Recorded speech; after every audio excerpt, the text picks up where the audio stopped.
গভীর রাতে ময়নাগুড়িতে বিজেপি কর্মীদের তৎপরতায় ভেস্তে গেল গরু পাচারের চেষ্টা।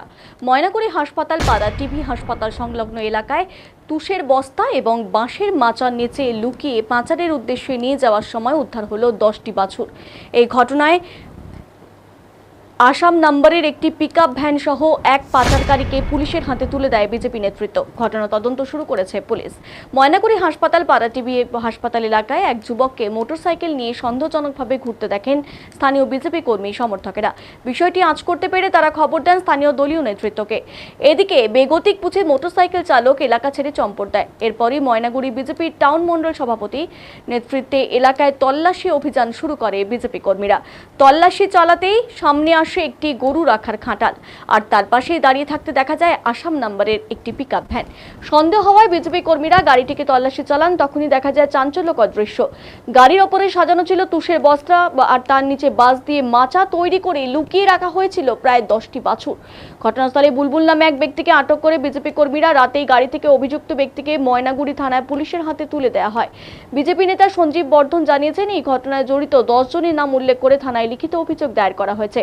বর্তমান রাজ্য সরকারের আমলে তারা কোনোভাবেই গোমাতা পাচার হতে দেবেন না এবং আগামী দিনে পুরো উত্তরবঙ্গ জুড়েই তাদের কর্মীরা এই বিষয়ে সজাগ থাকবেন।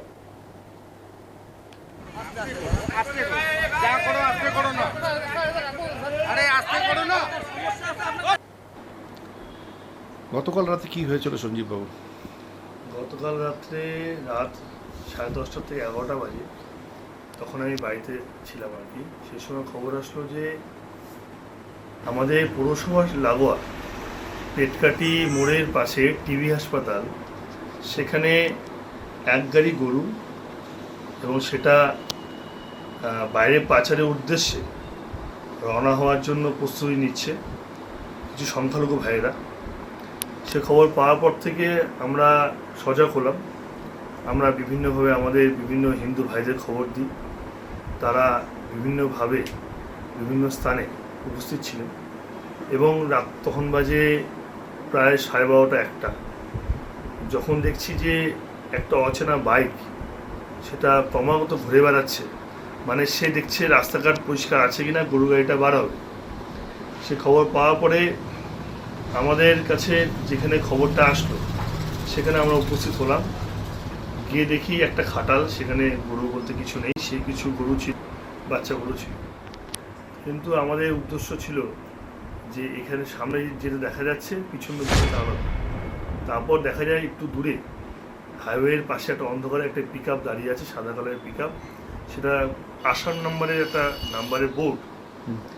তারপরে খবর আসার পরে সঙ্গে সঙ্গে আমরা সেই গাড়িটাকে রেস্কিউ করি এবং দেখা যাচ্ছে যখন সেই গাড়িটাকে একটু আমরা যখন তদন্ত শুরু করলাম, গাড়ির ভিতরে কিছু একটা প্রাণী নড়ছে।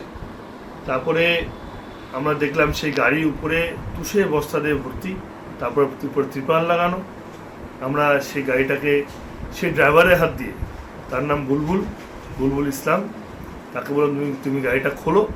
সে গাড়ি খুলতে চাচ্ছিল না, পরে গাড়ি খুললো এবং সেই গাড়ি খোলার পর দেখলাম উপরে তুষের বস্তা, তারপরে বাঁশের মাচা, তার নিচে আমাদের গোমাতাকে পায়ে ইঞ্জেকশন দিয়ে বেহোশ করা এবং 4টা পাই বাঁধা, গলাটাকে উপর দিকে করে বাঁধা যাতে নড়তে না পারে। এই নৃশংসভাবে তারা গরুগুলাকে আসামের উদ্দেশ্যে পাচার করছিল। আমরা সেইখানে মন্তাজুল বলেও একজন ব্যক্তিকে পেলাম, সে রাতে অন্ধকারে পালিয়ে যায় এবং রাতের বেলায় আমরা সেই গরুকে এবং গাড়িগুলোকে থানায় নিয়ে আসি।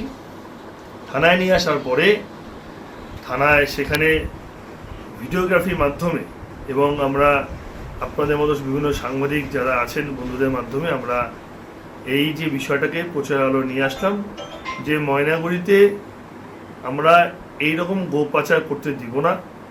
আমাদের ভারতীয় জনতা পার্টির সরকার এসেছে, আমাদের সম্মানীয় মুখ্যমন্ত্রী শুভেন্দু অধিকারীর নির্দেশে আমরা গোমাতাকে রক্ষা করতে সারা রাত ব্যাপী আমরা এই জাগরণ চলবে।